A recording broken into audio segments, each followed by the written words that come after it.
Dans l'épisode précédent, on arrivait tout au bout de l'Europe continentale, le point le plus au sud, dans la super ville de Tarifa. C'est vraiment stylé de voir tous les kitesurfers dans le ciel.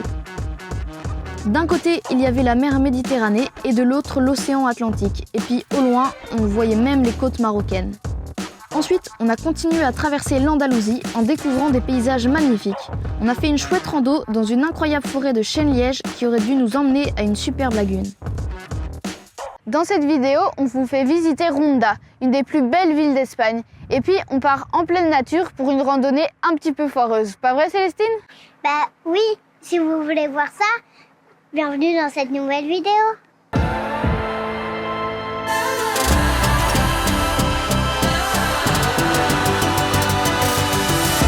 Nous, c'est Vincent et Virginie. Il y a quelques mois, on a décidé de tout quitter et de vivre notre rêve. Avec nos 3 enfants, Victor, Édouard et Célestine, nous avons pris la route à bord de notre camping-car pour découvrir toutes les splendeurs de notre cher continent européen. Découvrez nos aventures, celles d'une famille nomade inexpérimentée.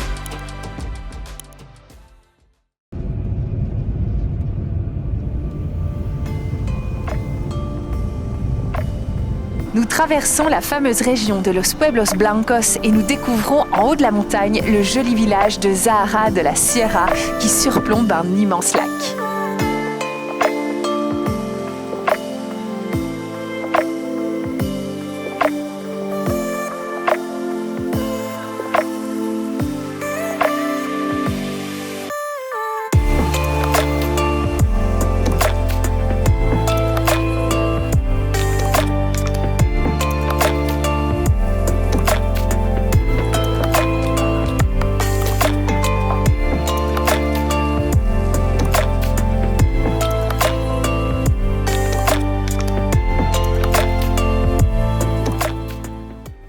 Nous poursuivons notre découverte de l'Andalousie et on est vraiment bluffé par la beauté de la ville de Ronda.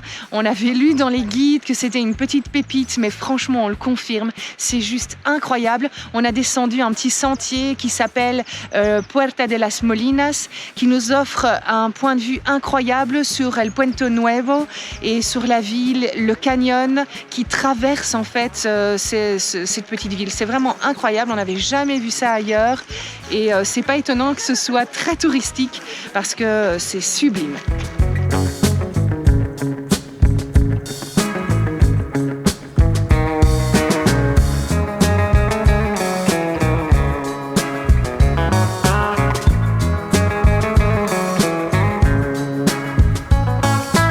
Il y a un tout petit chemin à droite de la falaise qui permet de passer du point de vue jusqu'au pied du pont, mais vraiment au pied. Je sais pas si vous voyez. Bon, le chemin est assez étroit. Il faut pas trop avoir le vertige. On fait bien attention où on met ses pieds, même moi en parlant bien sûr. Et voilà, on se rend compte que le pont a vraiment une sacrée hauteur, ce qu'on ne se rendait pas compte depuis le point de vue ou même quand on était là-bas tout en haut.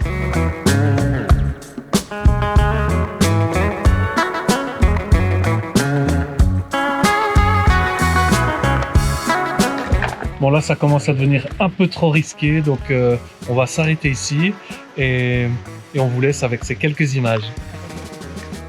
Ronda est vraiment une ville atypique, construite en haut d'une montagne dans la province de Malaga. Elle surplombe El Tajo, un canyon immense qui sépare la nouvelle ville datant du XVe siècle de la vieille ville implantée par les Maures.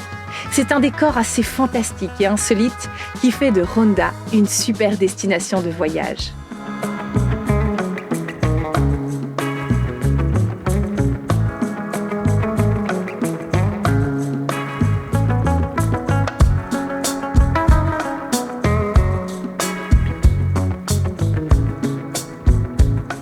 C'est assez fou cette ville parce qu'elle est vraiment divisée en deux par ce canyon.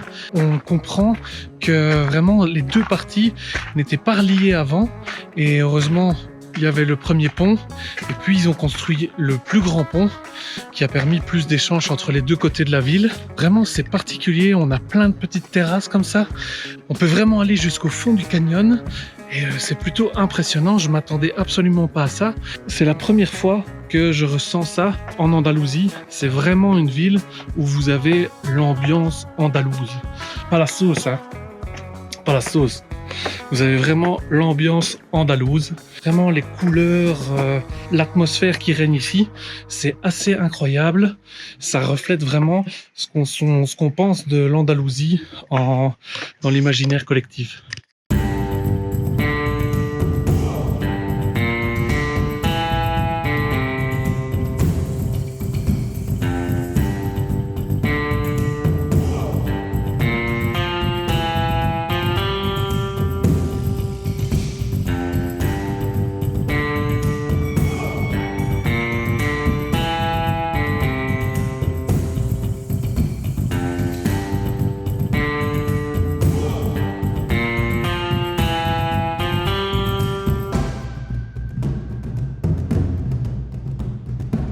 Nous sommes dans un petit bar à tapas où chaque tapa vaut 97. Et donc, on reçoit un petit papier sur lequel on indique le nombre de tapas qu'on veut prendre. Et puis elles arrivent au fur et à mesure. C'est un bon délice. En espagnol, on dit que aproveche. Bon appétit. Pois chiches, boudin noir, chorizo, picobello. On est dans un bar à tapas. On a bien mangé. Moi, j'ai pris 2 boulettes avec de la sauce. Et c'était très bon avec les sandwichs. Miam, miam.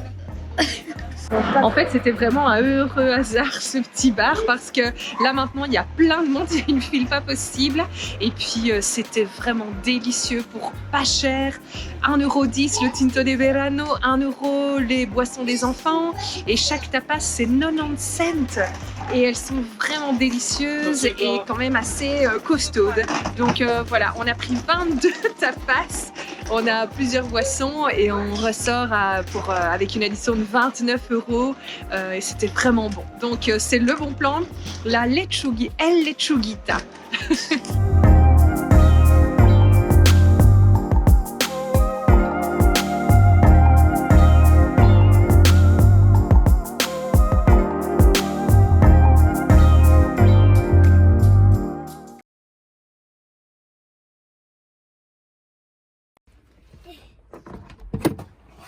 Pizza d'Adam.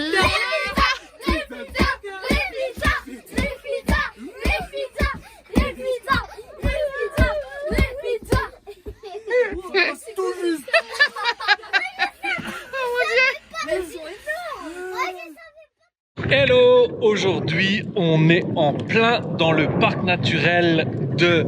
Je ne sais plus comment ça va s'appeler, donc je vais le mettre ici. Et on s'apprête à faire une rando qui me plaît fortement puisqu'ils appellent ça une randonnée semi-aquatique. Donc on va descendre dans un canyon et on va avoir une petite portion d'à peu près 1 km où il va falloir passer dans le courant de la rivière. Donc la rando s'appelle Garganta Verde Picobello. Ils annoncent une longueur de 2,5 km pour une durée de 2 heures avec une difficulté haute. On croise les doigts, on est bien préparé au niveau équipement avec les enfants et avec Célestine. C'est une réserve naturelle qui est très connue parce qu'il y a une végétation très spécifique ici dans le parc naturel et il y a aussi, c'est aussi un endroit de nidification des vautours fauves. J'en ai déjà vu là-bas, mais je ne sais pas si ça va se voir à la caméra. On espère qu'on va pouvoir les approcher d'un peu plus près. Et c'est parti! Sendero de dificultad extrema. This trail is extremely difficult. On verra bien ce que ça donne. Je ne suis como.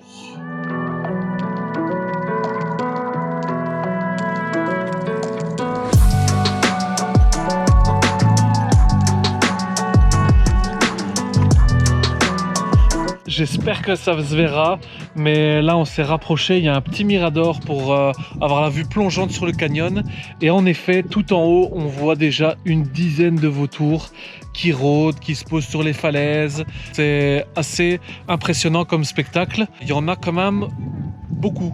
Souvent on les voit par deux. Il y en a vraiment une bonne quantité et je suppose qu'ils ne sont pas tous là.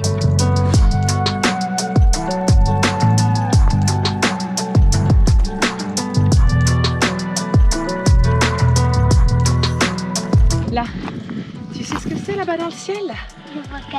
C'est quoi, à ton avis? Ouais, ce sont des vautours. Ils sont impressionnants, hein? Ce sont des rapaces, oui, on voit là. Ils sont en train de tourner en rond. Ils cherchent peut-être de la nourriture.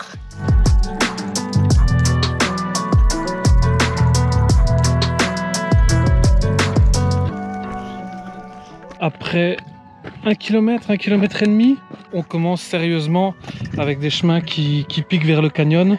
Et à mon avis, on a certainement 2 km de chemin quand même très pentu. Prends le temps, rien ne presse.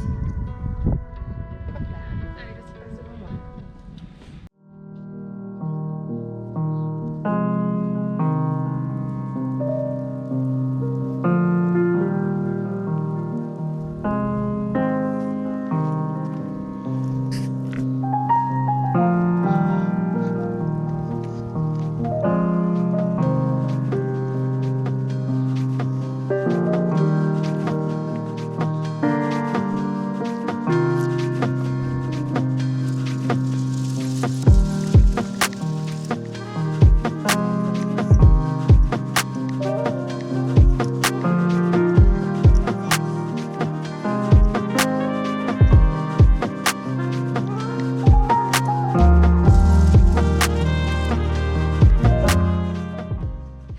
Pour le moment, on n'a rencontré aucun garde forestier, mais normalement, on est censé demander une autorisation pour venir dans cette réserve naturelle.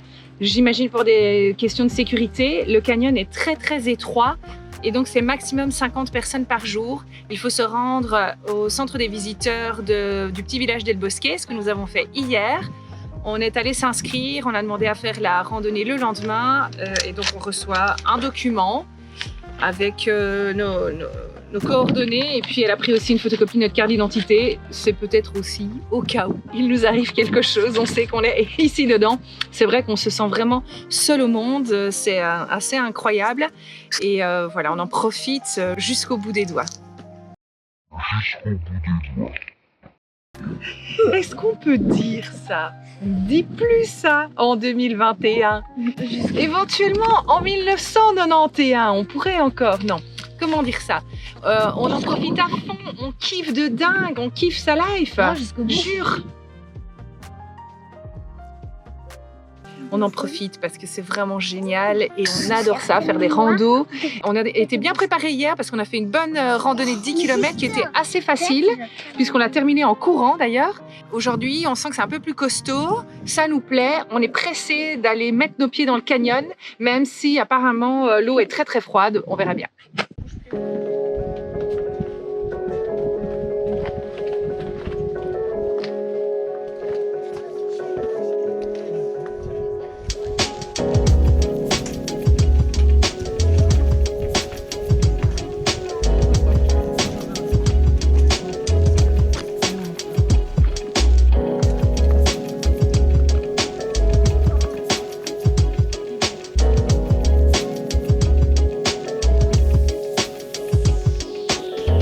Bon ben voilà, on va s'arrêter là pour l'instant parce que la difficulté augmente de plus en plus. Avec Célestine, c'est pas facile. Ça continue à plonger vraiment quasi à la verticale. C'est pas très sécurisant ni sécurisé. On vient de prendre la décision avec Virginie qu'on allait faire demi-tour, qu'on n'allait même pas aller jusqu'à la grotte ni jusqu'au bout du canyon parce que voilà, on estime que c'est trop dangereux. Il est déjà 15h30. Le temps de remonter, on a fait 2 km en 1 heure, un peu moins d'1 heure et demie. Plus on va descendre et moins on va voir le soleil. Le soleil va se coucher et donc on va avoir moins de luminosité. Et donc je pense que la plus sage des décisions aujourd'hui est de faire demi-tour. Alors on a déjà bien descendu, donc on sait qu'il y a quand même une grosse montée qui nous attend. Mais si on veut être rentré au parking à temps, pouvoir reprendre la route, aller faire le plein d'essence et retrouver un spot pour la nuit, il faut faire demi-tour. C'est comme ça. Parfois la nature est plus forte et les conditions de sécurité l'emportent sur le risque, surtout qu'on n'a jamais fait cette rando auparavant. Donc voilà, c'est comme ça, mais c'est pas pour autant que c'était déplaisant. Au contraire, la vue est folle.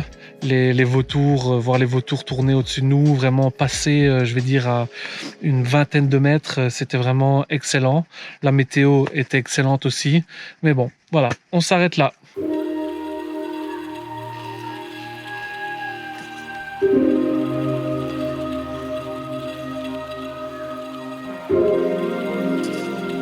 Bon voilà, on vient de croiser deux Allemands qui étaient en train de remonter de tout en bas du canyon. Déjà, premier point, il n'y a pas d'eau. Donc tout ce qu'on s'attendait à faire un sentier aquatique, ben, il n'y en a pas. Il y a normalement des petites cascades, donc sans eau c'est très dur à passer. Et en plus de ça, ici en remontant, on se trompe de chemin. Donc on a un peu paniqué, on a tourné pendant 5-10 minutes. C'est pas balisé, donc il faut faire aller sa mémoire, mais dans l'autre sens, par où on est passé en descendant. Et donc voilà, mais il semblerait qu'on ait retrouvé la trace du chemin qui remonte vers le parking. Donc voilà, l'effort est encore à faire, mais bon, on est sur la bonne voie.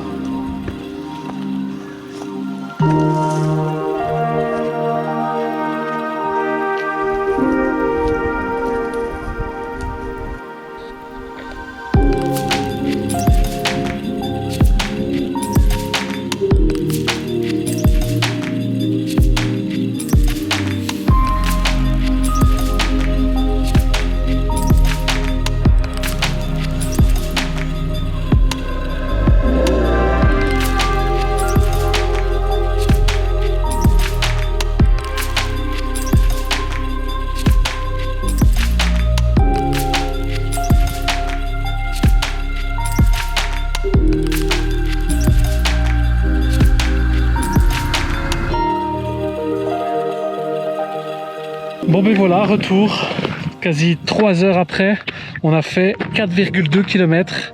C'est pas beaucoup, mais bon, on a quand même eu un dénivelé de 300 mètres vers le bas, puis il a fallu tout remonter. Donc voilà, petite déception, on aurait voulu aller plus loin, mais bon, la nature a pris le dessus, le côté raisonnable également. Donc voilà, on a bien transpiré, on a fait ça sous le soleil. Donc maintenant, on va prendre une petite douche.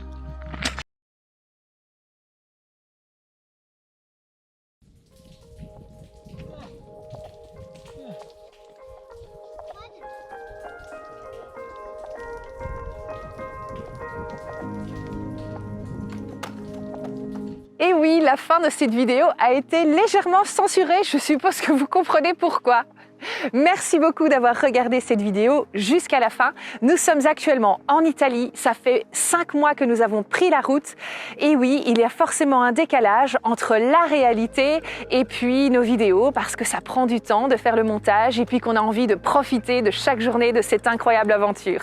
Vous êtes déjà maintenant 2000 sur cette chaîne YouTube et quasi 1000 sur Instagram et on vous remercie vraiment beaucoup pour tous vos messages et tous vos likes et vos commentaires. Ça nous fait vraiment très plaisir et on peut se dire quoi? On peut se dire à la semaine prochaine. Oui, à la semaine prochaine. Bye bye.